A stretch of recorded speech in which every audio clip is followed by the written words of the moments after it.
लेखा शास्त्र के सभी बच्चों का हार्दिक स्वागत। आज हम पढ़ने वाले हैं डिप्रिसिएशन चैप्टर और उसके अंतर्गत ह्रास की कौन कौन सी विभिन्न पद्धतियां हैं। सबसे पहले आप जैसा कि देख सकते हैं, ये लगभग यहाँ 12 पद्धतियां दी गई हैं। यहाँ पर आपके सिलेबस में प्रारंभ की 5 विधियां आपको पढ़ाई जाएंगी। वैसे तो सारी हैं, इनका सूचना आपको दी जाएगी कि ये क्या क्या हैं, लेकिन इनके बारे में हम न्यूमेरिकल्स करेंगे। शुरुआत की 5 पद्धतियों के बारे में इनके नाम आप देख सकते हैं। सबसे पहले स्थायी किस्त पद्धति है, जिसे हम फिक्स्ड इंस्टॉलमेंट मेथड या स्ट्रेट लाइन मेथड भी बोलते हैं। क्रमागत शेष पद्धति, इसे अपलेखित मूल्य पद्धति भी बोला जाता है।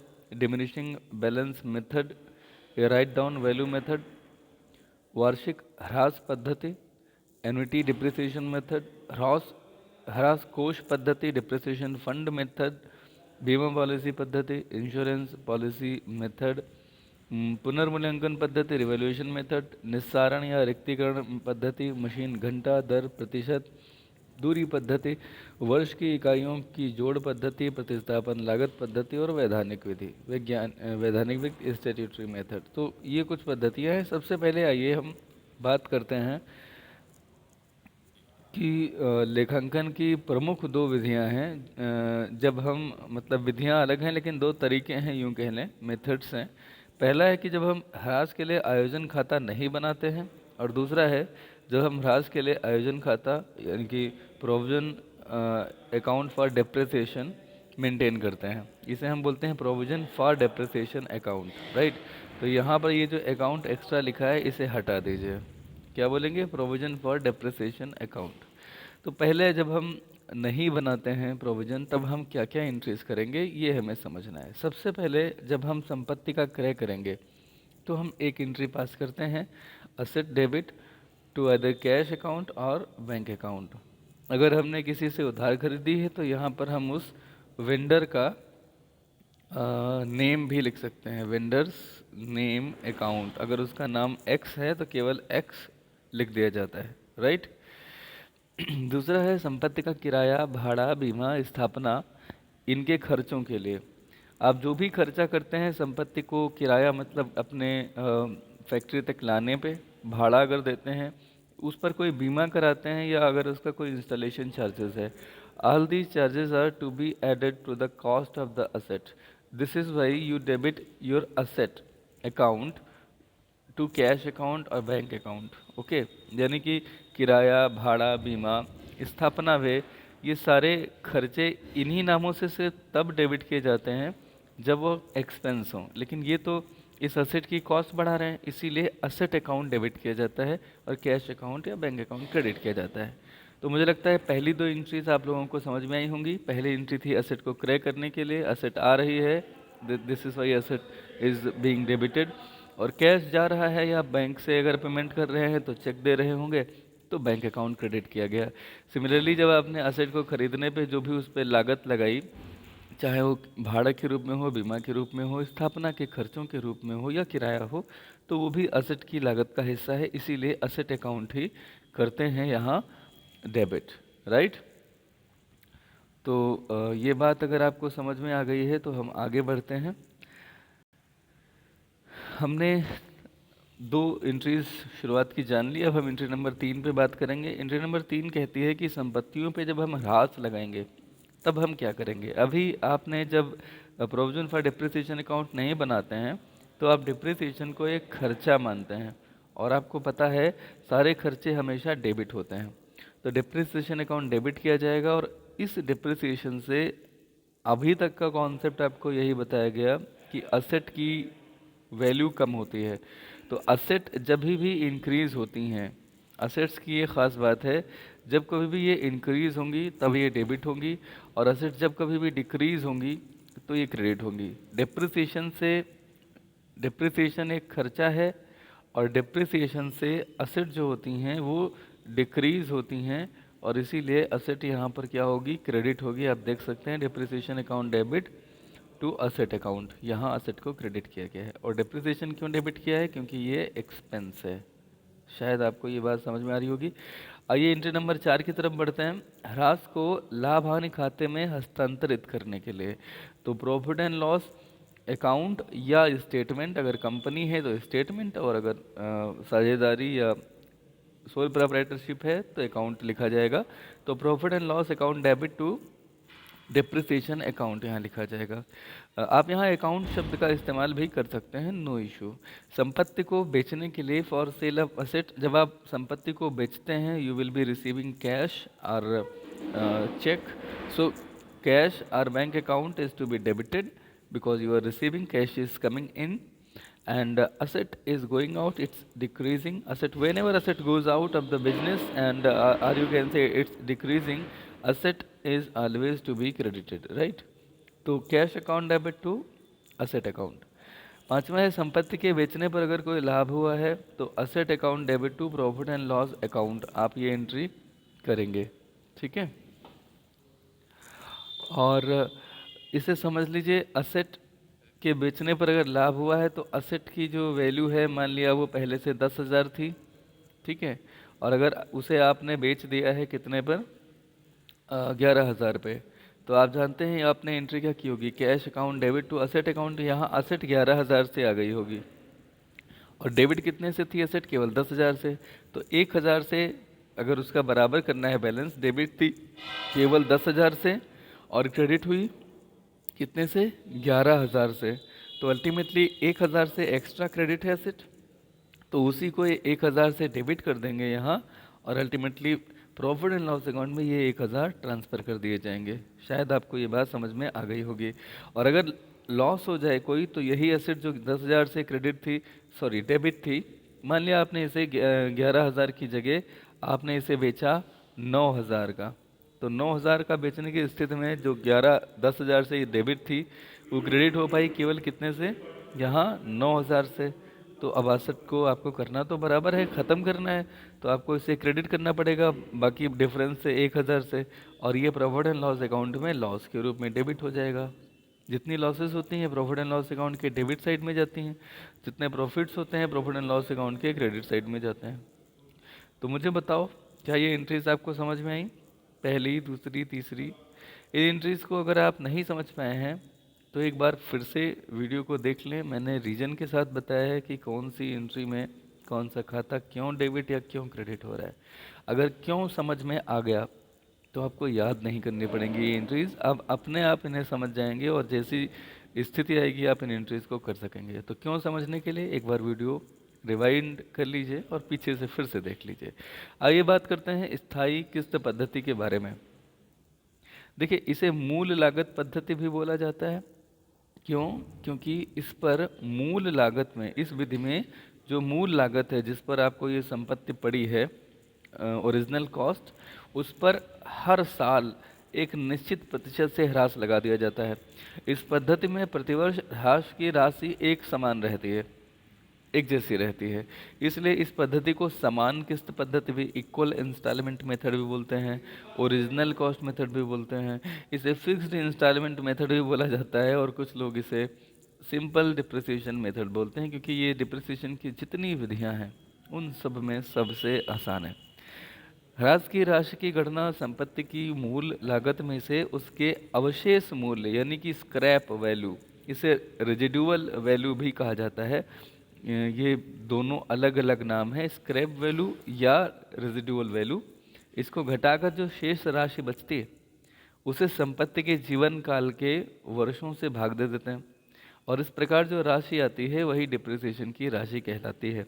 और ये भी जान लीजिए कि डिप्रिसिएशन साल दर साल आप लगाते रहेंगे, संपत्ति के जीवन काल की समाप्ति पर जो भी पैसा उसका बचा रह जाएगा, या तो वो शून्य हो जाएगा, और अगर शून्य नहीं हुआ तो जो भी मूल्य उसका बचा रहेगा, शेष मूल्य, ये शेष मूल्य जो बचा रहेगा यही इसकी स्क्रैप वैल्यू है। तो डिप्रिसिएशन की एनुअल अमाउंट अगर निकालनी हो तो total cost of asset minus estimated scrap value. आपको लगता है कि जब ये संपत्ति बिल्कुल काम की नहीं रहेगी तो एक कबाड़ के मूल्य में कितने की बिक जाएगी, वही उसकी एस्टिमेटेड स्क्रैप वैल्यू होती है। और estimated useful life of asset, यहाँ पर ध्यान दीजिएगा, यूजफुल शब्द का इस्तेमाल किया गया है। मान लिया 15 साल कोई कार चली, ठीक है, 15 ईयर्स। आफ्टर दैट आपने उसे अपने गैराज में 5 साल और खड़ा रखा या 20 साल खड़ा रखा, डजेंट एनी मैटर। ये 15 ईयर उसके यूजफुल ईयर हैं। अब उसके बाद में आप चाहें जितना भी रख ले। आपके घरों में अभी भी हो सकता है किसी के घर में ऑडियो कैसेट से चलने वाले वो टेप रिकॉर्डर रखे हों, सिर्फ just for the purpose of decoration, या वीसीडी और डीवीडी रखे होंगे, हो सकता है डीवीडी रखा हो किसी के पास, DVD player.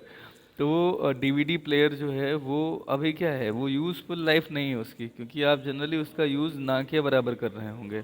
May be you are using, but if there is a VCD player, I don't think कि आप उसे यूज़ कर रहे होगे।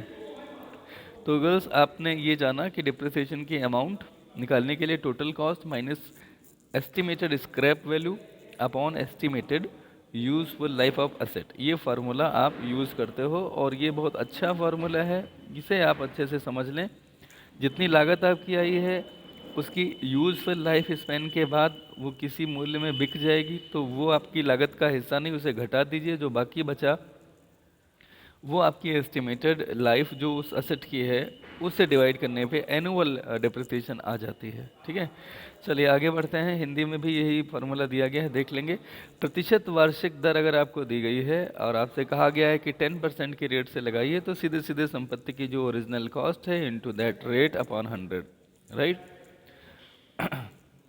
ठीक है, अगर आपको रेट ऑफ डिप्रिसिएशन निकालनी हो तो इसी का ट्रांसफॉर्मेशन कर लीजिए। Rate of depreciation would be equal to amount of depreciation into 100 upon total cost of asset. ये कुछ है नहीं, देखिए रेट ऑफ डिप्रिसिएशन यहाँ है, तो अगर आप 100 इधर ले जाओ तो ये कहाँ हो जाएगा, मल्टीप्लिकेशन में चला जाएगा, है ना। एनुअल कॉस्ट ऑफ एसेट कहाँ चली जाएगी, इधर मल्टीप्लिकेशन में है, तो इधर जब आएगी बराबर के तो ये डिवीज़न में हो जाएगी यहाँ कॉस्ट। तो आप देखिए फार्मूला क्या बना, कॉस्ट नीचे थी, कॉस्ट मैंने यहाँ लिख रखी है, 100 था, इधर 100 मैंने लिखा, डिप्रिसिएशन तो था ही। ये चाहे डिप्रिसिएशन बोलें चाहे एनुअल अमाउंट ऑफ डिप्रिसिएशन बोलें, ये दोनों सेम है। तो ये केवल ट्रांसफॉर्म किया है और कुछ नहीं। अगर आपको रेट ऑफ डिप्रिसिएशन निकालनी हो तो ये केवल इधर रखिए और बाकी इधर वाला डिवीज़न में है, इधर ले जाइए मल्टीप्लाई कर दीजिए, ये इधर मल्टीप्लिकेशन में, इधर ले जाइए डिवाइड कर दीजिए, तो यही फार्मूला नीचे वाला मिल जाएगा। इसके गुण और दोष क्या क्या हैं, ये सरल है, ह्रास का हर साल समान बोझ आता है, हर साल एक ही अमाउंट डिप्रिसिएशन की आप लगाते हैं तो ये बहुत आसान है। लाभांश पर डिप्रिसिएशन का एक ही प्रभाव पड़ता है। संपत्तियों को पूरी तरह से अपलिखित किया जा सकता है, शून्य किया जा सकता है उनका मूल्य। मूल लागत और आज तक के ह्रास का ज्ञान आपको जैसे ही मान लिया 5 साल बीते हैं और कहा गया कि किसी संपत्ति पे आपने 1 लाख रुपए सालाना डिप्रिसिएशन लगाई है और आज उसकी कीमत अगर 3 लाख दिख रही है, तो इसका मतलब ये है कि ये संपत्ति 8 लाख की होगी। क्यों, क्योंकि 5 साल में 1 लाख आप हर साल लगा रहे हो, तो इसमें 3 लाख अगर बचा है तो 5 लाख जोड़ लो तो 8 लाख इसकी ओरिजिनल कॉस्ट आ जाएगी कि नहीं। तो मूल लागत का ज्ञात कर सकते हैं। अगर मूल लागत पता है तो 5 साल में आपने 5 लाख की डिप्रिसिएशन लगाई होगी 1 लाख के हिसाब से, ये भी अनुमान लगा सकते हैं। उपयोगिता यही है कि कम मूल्य वाली संपत्तियों के लिए इसका उपयोग कर लें। इसके दोष यही हैं कि ह्रास की गणना में कठिनाई आती है। कई मशीनें ऐसी हैं जिनका जीवन काल आप तय नहीं कर सकते, ये भी नहीं तय कर सकते कि जब वो बिकेगी तो वो किस मूल्य में जाएगी, तो ह्रास की गणना में कठिनाई है। आय के विरुद्ध असमानव्य, जैसे जैसे संपत्ति पुरानी होती है उससे आय जो है वो घटती चली जाती है। और अगर आप समान रूप से डिप्रिसिएशन लगाते हैं तो कहीं ना कहीं आनुपातिक रूप से वो सही नहीं है। बाद के वर्षों में अनुचित दबाव पड़ता है क्योंकि संपत्ति उतनी उपयोगिता या उतनी कार्यक्षमता के साथ आपको आय दिलाने में असमर्थ होती है, और अब बाद के दिनों में डिप्रिसिएशन उतनी ही लगाते हैं जितनी कि आप शुरुआती वर्षों में लगा रहे थे। तो ये भी वैज्ञानिक रीति से उचित नहीं है, लॉजिकली सही नहीं है। ब्याज तत्व की अवहेलना, इस विधि में कहीं पे भी जो आपने 10 लाख की एसेट खरीदी तो 10 लाख अगर आप कहीं और जमा करते तो उस पर आप कितना अर्न करते, ये इंटरेस्ट एलिमेंट है, आप इस इंटरेस्ट एलिमेंट पे बिल्कुल ध्यान नहीं देते हैं, तो ये ब्याज तत्व की अवहेलना किया जाना बहुत उचित नहीं है। संपत्ति का मूल्य शून्य तक घटाना वास्तविकता से दूर है। ये कहा जाता है कि शून्य इसका मूल्य आप कर सकते हैं, लेकिन ये सिर्फ अकाउंटिंग में संभव है, practically this is not possible. अवशेष मूल्य के निर्धारण में कठिनाई, यस मैंने अभी कहा था कि 15 से 20 वर्षों के बाद का प्रेडिक्शन करना it's a very tough job. आज जिस संपत्ति की स्क्रैप वैल्यू 10,000 है क्या आज से 15 साल बाद उसकी स्क्रैप वैल्यू वही होगी? कबाड़ में लोहे का जो या कबाड़ का जो मूल्य आज कबाड़ी जो लेने आता है, क्या 20 साल पहले इसी भाव में खरीदने आता था लोहा या अन्य कबाड़? नहीं ना। तो इसको तय करना कठिन है। खैर, ये पद्धति कहाँ कहाँ उपयुक्त है? क्योंकि अगर इसके इतने सारे दोष हैं तो ये तो किसी लायक नहीं होनी चाहिए, लेकिन इसके कुछ गुण भी थे, और उन गुणों के आधार पे दोषों को दोनों को ध्यान में रखते हुए हम ये जानना चाहते हैं कि ये पद्धति कहाँ उपयोगी है। वहाँ उपयोगी है जहाँ संपत्ति के जीवन काल और उसके अवशेष मूल्य की आसानी से गणना हो जाए, जहाँ मरम्मत व्यय की राशि कम होती हो, और जहाँ कम मूल्य वाली संपत्तियाँ हैं और उन पर डिप्रिसिएशन लगानी है, जैसे कि फर्नीचर, फिक्सचर्स वगैरह, तो वहाँ पर आप इसका उपयोग कर सकते हैं। लेकिन संयंत्र और मशीनरी जैसे महंगी संपत्तियों के लिए यह विधि उचित नहीं मानी जाती है, क्योंकि इनकी मरम्मत लागत अधिक होती है और तकनीकी विकास, दुर्घटना इत्यादि के कारण इनका जीवन भी अनिश्चित होता है। ठीक है। एक और बात है कि निश्चित जीवन काल वाली संपत्ति के लिए ही यह उपयुक्त है, जैसे पट्टे पर ली गई संपत्ति, पेटेंट वगैरह।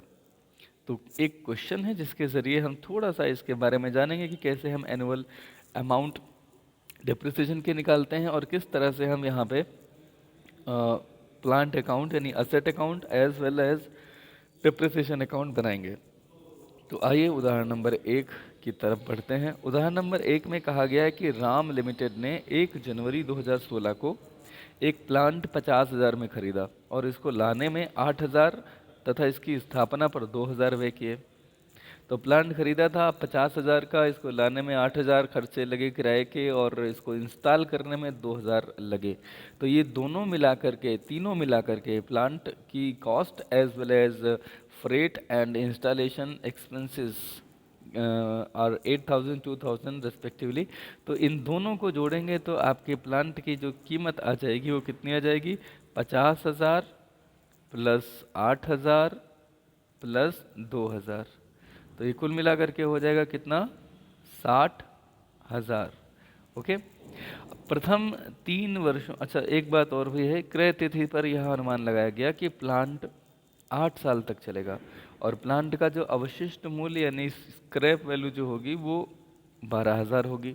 तो आपसे कहा गया है प्रथम 3 वर्षों का प्लांट खाता बनाइए, जबकि ह्रास पद्धति जो है वो स्थायी किस्त पद्धति अपनाई गई है।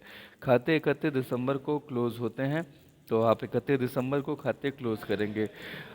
अब इस हल में हमें ह्रास की दर नहीं दी गई है, तो हम ह्रास की अमाउंट कैसे निकालते हैं? अब भी एक फार्मूला आपको बताया गया था, cost of asset minus scrap value, और ये बटे रेजिडुअल वैल्यू नहीं है। इसका मतलब है स्क्रैप वैल्यू लिखिए या रेजिडुअल वैल्यू लिखिए। तो मैं यहाँ पे रेजिडुअल वैल्यू को कट किए दे रहा हूँ, दोनों का सेम मतलब होता है। केवल cost of asset minus scrap value upon estimated life of asset in years. तो आपको कॉस्ट ऑफ असेट मैंने अभी यहाँ पे निकाल के 60,000 बताई थी। अगर आपने ये समझ लिया है तो आप डायरेक्टली 60,000 लिख सकते हैं, और अगर नहीं समझे हैं तो 50 प्लस 60 प्लस 2,000 ऐसे लिख लीजिए। ये हो गई कॉस्ट ऑफ असेट। इसमें से जो रेजिडुअल वैल्यू इन्होंने बता रखी थी कितनी? 12,000 है, तो ये 12,000 यहाँ घटा दी माइनस में, आप देख सकते हैं। और आफ्टर दैट इन्होंने सूचना दी कि प्लांट 8 साल चलेगा, तो 8 साल इसका हो गया लाइफ टाइम, लाइफ स्पैन, 8 से डिवाइड किया, तो फाइनली डिप्रिसिएशन की अमाउंट कितनी आ गई? 6,000। Are you getting the point? अब हम बात करते हैं कि कैसे बनेगा प्लांट अकाउंट। तो प्लांट अकाउंट बनाने के लिए आपको जिस चीज़ पे ध्यान देना होगा वो क्या है? ध्यान से देखिए।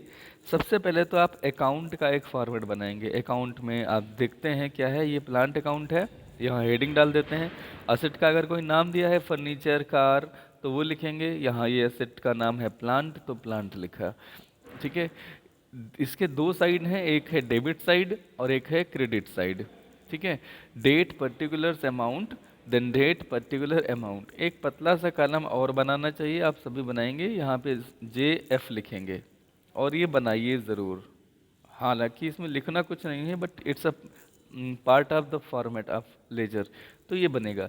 खैर, सबसे पहला काम आपने क्या किया है, इस संपत्ति को खरीदने में आप देख सकते हैं हमें डेट दी गई है 1 जनवरी 2016। तो आप यही डेट यहाँ पर उतारेंगे। डेट क्या है? डेट हमारी कितनी है? डेट है 1 जनवरी और ऊपर ईयर है 2016। तो सबसे पहले 1 जनवरी को हमने जो असेट खरीदी थी वो 50,000 की खरीदी थी। इसी तारीख को हमने इस पे कुछ एक्सपेंस किए थे। यहाँ एक्सपेंस इन्होंने लिख रखा है, आप यहाँ पे चाहें तो अगर ब्रैकेट में एक्सपेंस की जगह लिखना चाहें तो रेंट लिख लीजिए या फ्रेट लिख लीजिए। ये फ्रेट है। फ्रेट माने होता है भाड़ा, और भाड़ा यानी कि उसको मशीन को आपकी फैक्ट्री तक लाने का खर्चा, एक्सपेंस। और ये यहाँ पे जो एक्सपेंस था ये इंस्टॉलेशन चार्जेस थे। आप चाहें तो इंस्टॉलेशन चार्जेस यहाँ पे लिख दें, ठीक है। नहीं लिखेंगे तो एक्सपेंसेस से भी आपको पता चल रहा है कि ये एक्सपेंसेस हैं। तो कुल मिलाकर के 50, 8 और 2। इधर डिप्रिसिएशन आप लगाएंगे 1 साल बाद। तो 1 साल बाद का समय आएगा कब? जनवरी 1 से शुरुआत हुई साल की, तो 31 दिसंबर। 31 दिसंबर को आप जनरल एंट्री क्या करते थे डिप्रिसिएशन लगाने की? अगर आप अपनी किताब में पलट के देखें तो आप पाएंगे जनरल एंट्री होती है क्या? Depreciation account debited to plant account, to plant account. अब लेजर पोस्टिंग का नियम मैं आपको बताता हूँ कि हम देख रहे हैं कि ये जनरल एंट्री है और जनरल एंट्री में डिप्रिसिएशन अकाउंट डेबिट हुआ और प्लांट अकाउंट क्रेडिट हुआ है। हम खाता जो बना रहे हैं वो है प्लांट अकाउंट। तो प्लांट अकाउंट अगर क्रेडिट हुआ है तो हम इस प्लांट जनरल एंट्री में अगर प्लांट अकाउंट हुआ है क्रेडिट, तो हम प्लांट अकाउंट के क्रेडिट साइड में जाएंगे यहाँ पे, और क्रेडिट साइड में क्या लिखेंगे? जो इसके अपोजिट में नाम है। प्लांट अकाउंट के अपोजिट में क्या लिखा हुआ है? Depreciation account. तो हम 31 दिसंबर को यहाँ लिखेंगे बाई डेप्रिसिएशन अकाउंट 6000, ठीक है। और इसी तरह से ये जो यहाँ पे ना बैंक अकाउंट, ये सब डेबिट साइड में लिखे गए हैं। ये इसलिए लिखे गए होंगे क्योंकि जब आपने प्लांट खरीदा था तो आपने एंट्री क्या की थी? Plant account debit to bank account, है ना। तो जब आपने इसे खरीदा था तो प्लांट अकाउंट डेबिट किया था, तो आप डेबिट साइड में आए प्लांट अकाउंट के, और अपोजिट में क्या लिखा था? बैंक अकाउंट, तो टू बैंक अकाउंट लिख लिया। ऐसे ही जब आपने फ्रेट पे किया, इंस्टॉलेशन चार्जेस पे किए, तो भी आपने सेम एंट्री की थी। तो अपोजिट में जो खाता आप बना रहे होते हैं लेजर में, उस खाते के जनरल में उसके अपोजिट में क्या आया है ये देखते हैं और वही नाम हम लिख देते हैं। लेकिन उससे पहले ये देखते हैं कि ये जो खाता हम बना रहे हैं ये जनरल एंट्री में डेबिट हुआ है या क्रेडिट, ठीक है। इधर ये डेबिट हुआ था जिस जनरल एंट्री में, तो हमने इसे डेबिट साइड में, इस साइड में एंट्री की। और जब ये इस वाली एंट्री में यहाँ ये क्रेडिट हुआ था तो हमने इधर इस साइड में एंट्री की। ओके, तो ये कॉन्सेप्ट लेवल की बात थी। पहले साल आपने bank account, bank account, bank account, जनवरी 1 को ये एंट्री की, अमाउंट्स लिख लिए। इधर साल के आखिर में आपने डिप्रिसिएशन चार्ज कर ली। तो अब आप ये देखेंगे कि इधर 60,000 की अमाउंट है, टोटल कर लीजिए, 60,000 लिख लीजिए। यही अमाउंट इधर लिख लीजिए, और अभी केवल 6,000 लिखा है, तो बाकी का 54,000, 60 में से 6 घटाने के बाद 54,000 आपका इस खाते का बैलेंस आ जाएगा, बाई बैलेंस सीडी। ये सीडी का मतलब होता है कैरीड डाउन, नीचे ले गए। तो अब ये नीचे लाएंगे कहाँ? यहाँ। तो यहाँ लिखेंगे टू बैलेंस ब्रॉट डाउन, और ये कितना लिख दिया जाएगा? 54,000। ये यही वाला बैलेंस है जो यहाँ से आपने उतारा था, ठीक है। ये जनवरी 2017 में जनवरी 1 को उतारा जाएगा। फिर 2017 में 1 साल बाद, साल के आखिर में आप फिर से डिप्रिसिएशन लगाएंगे। कितना? 6,000। तो 54,000 इधर डेबिट में था, इसका आपने टोटल किया, यही यहाँ उतार लिया। तो 6,000 घटाने के बाद 48,000 फिर से बैलेंस बचे रह गए, यही बैलेंस आपने यहाँ उतारा। फिर इस साल की डिप्रिसिएशन लगाई 6,000, तो इस साल का जो बैलेंस बचा रह गया वो कितना है? 42,000, और टोटल कर दिया 48,000, ठीक है।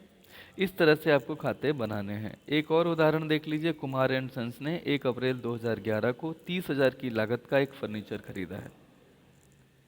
1 जुलाई 2018 को 15,000 में फर्नीचर बेच दिया गया। अब पहले वाले सवाल में मशीन जिस पे आपने डिप्रिसिएशन लगानी थी, केवल डिप्रिसिएशन लगाई है, उसमें उस मशीन को बेचा नहीं गया। इसमें मशीन का अगर विक्रय भी शामिल हो तो हम क्या एंट्री करेंगे, ये हमें समझाने की कोशिश है।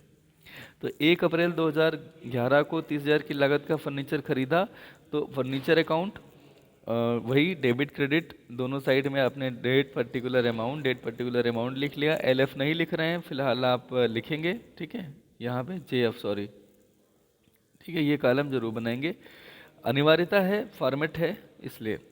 तो 1 अप्रैल को यहाँ 1 अप्रैल डाल दिया। 30,000 की लागत का खरीदा, तो टू बैंक अकाउंट 30,000 लिख दिया। अब 1 जुलाई 2018 को बेचा है, अभी तो 2016 ही है यहाँ पे। ये गलती से 2011 लिखा है, इसको 2016 कर लीजिएगा अपनी किताब में। तो 16 से 18 चलेगा तो आप 3-4 साल का तो बना सकते हैं, 11 से 18 चलेगा तो बहुत लंबा हो जाएगा, तो इसे 2016 मान के करेंगे और इन्होंने भी वही किया है। तो 1 अप्रैल को आपने एंट्री की टू बैंक अकाउंट खरीदने की, उसके बाद में 2017 के आखिर में। अब देखिए जब 1 अप्रैल को खरीदा तो ये माना जाएगा और लिखा भी है कि प्रतिवर्ष खाते 31 मार्च को बंद होते हैं। 1 जुलाई 2018 को 15,000 में फर्नीचर बेचा था, इसका क्या ट्रीटमेंट होगा बताएंगे। मूल लागत पद्धति पर 10% वार्षिक ह्रास लगाते हुए फर्नीचर खाता आपको बनाना है। तो जब आपको ये बेचा गया 1 जुलाई को, तो आपको 18 तक, बेसिकली आपको 2018-19 तक का आपको ये खाता बनाना पड़ेगा। तो 1 जुलाई को अगर बिक रहा है तो आप समझ लीजिए कि 2018-19 इस फाइनेंशियल ईयर तक आपको जाना होगा। तो पहला साल हमारा है 2016-17, दूसरा है 17-18 और तीसरा होगा 18-19। ठीक है, ये 3 साल का बन रहा है। अब आपने पहले मशीन खरीदने की एंट्री कर ली, फिर आपने डिप्रिसिएशन चार्ज की है। तो देखिए 10% के रेट से अगर आप डिप्रिसिएशन लगाएं किस पर, 30,000 पर, तो कितना आएगा 3,000। तो 31 मार्च को यहाँ बैलेंस कितना बचा रह गया, 27,000। यहाँ 2016 1 अप्रैल लिखेंगे, 1 साल बाद का जो समय आएगा, अगर अप्रैल से मार्च तक चलेंगे तो 2017 में 12 महीने पूरे होंगे, महीने का आखिर मार्च का आखिरी तारीख यानी कि 31 मार्च को डिप्रिसिएशन लगेगा और 31 मार्च को ही बैलेंस बचा रहेगा 27,000। ये बैलेंस आपने यहाँ उतारा 1 अप्रैल 2017 में। ठीक 1 साल बाद 2018 मार्च 31 को फिर से डिप्रिसिएशन आपने लगाई 3,000, बैलेंस बचा कितना रह गया, 24,000। ये कैसे बचा रहेगा बैलेंस, ये समझना कोई बहुत कठिन नहीं है।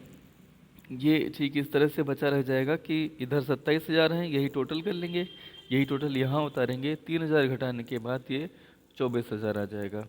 ठीक है, तो अब आपने यहाँ पे 27,000 में से 3,000 घटा करके 24,000 हासिल कर लिए हैं। 2018 की शुरुआत 1 अप्रैल को आपने यही बैलेंस उतारा और अब आपको पता है कि 2019 में इस पे डिप्रिसिएशन लगेगी 3,000, जो लग ही रही है, तो बचा कितना, 21,000। ठीक है, उसके बाद में 2019 अप्रैल 1 में आपने फिर यही बैलेंस उतारा, मगर अब 2020 के मार्च 31 तक पहुंचने की स्थिति नहीं है, क्योंकि 2019 की जुलाई 1 को ही ये संपत्ति बिक गई है। और ये संपत्ति बिकी कितने की है, 15,000 की। तो जितने की संपत्ति बिकेगी उतना पैसा आपको मिलेगा, जो वो बैंक अकाउंट में यहाँ पे लिख दिया जाएगा, बाई बैंक अकाउंट। ये सेल्स है, जब भी सेल्स होती है तो क्रेडिट साइड में एसेट अकाउंट क्या आता है, बाई बैंक अकाउंट। ठीक है, चूंकि 1 जुलाई 1 को आप असेट बेच रहे हैं तो आपको डिप्रिसिएशन लगानी पड़ेगी, मगर ये अप्रैल से लेकर के जुलाई 1 तक के समय पे लगेगी। तो अप्रैल, मई, जून, जुलाई, अप्रैल का 1 महीना, मई का 1 महीना, जून का 1 महीना और जुलाई तो 1 है ही, तो ये 3 महीने हुए, अप्रैल, मई और जून। जुलाई तो 1 है, तो 1 जुलाई का तो कोई महीना काउंट नहीं किया जाएगा, जुलाई की तो पहले ही तारीख है। तो 3 महीने का डिप्रिसिएशन लगाइए। और आपको पता है 3 महीने का डिप्रिसिएशन कितना होगा, 3,000 होता है साल भर का। तो 3 महीने का कितना होगा, 3/12 कर लीजिए, तो कितना आएगा, 3 चौके 12 और 4 से डिवाइड करेंगे तो 750 आ जाएगा। ठीक है, और फाइनली इसकी वैल्यू कितनी थी, 21,000। यही 21,000 आप यहाँ टोटल में लिख लीजिए। 15,000 का ये बिका है, 750 इस पे डिप्रिसिएशन लगा था, तो फाइनली आपका इस संपत्ति पर नुकसान कितना हुआ। भाई 21,000 की बुक वैल्यू थी, 15,000 का बिका, 750 और डिप्रिसिएशन लगा लिए, तो डिप्रिसिएशन लगाने के बाद इसकी बुक वैल्यू घट करके 21,000 की जगह 20,250 रही। लेकिन 20,250 की असेट 15,000 की बिकी, तो लॉस हो गया कितने का, 5,250। ये कहाँ जाएगा, ये बैलेंसिंग फिगर है, ये घटने के बाद आएगा। ऊपर की दोनों अमाउंट जोड़ लीजिए, 21,000 से घटा दीजिए, तो ये प्रॉफिट एंड लॉस में दिखाया जाएगा। इस तरह से आपने ये 2 उदाहरण पढ़े हैं और इन 2 उदाहरणों के आधार पे अब आपको प्रारंभ के 2 क्वेश्चंस करने हैं। ठीक है, मुझे लगता है कि अगर आप ट्राई करेंगे तो कर पाएंगे। ये कुछ 3 और 4 उदाहरण हैं। आप में से अगर किसी को ये 3rd और 4th एग्जाम्पल समझ में आ जाएं तो बहुत अच्छा है। वैसे आपको प्रारंभ के 2 एग्जाम्पल अच्छे से समझने हैं और इनसे रिलेटेड शुरुआत के 2 क्वेश्चंस करने हैं। Okay girls, thank you so much.